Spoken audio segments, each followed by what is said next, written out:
पुढची बातमी येते ती विधानसभेतल्या पुरवणी मागण्यांच्या संदर्भात।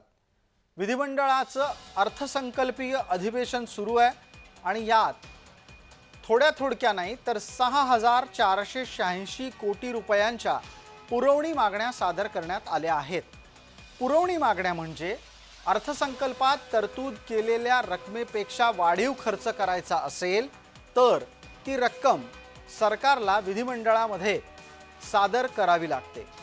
खर्च का करायचा आहे ते सरकारला सांगावं लागतं।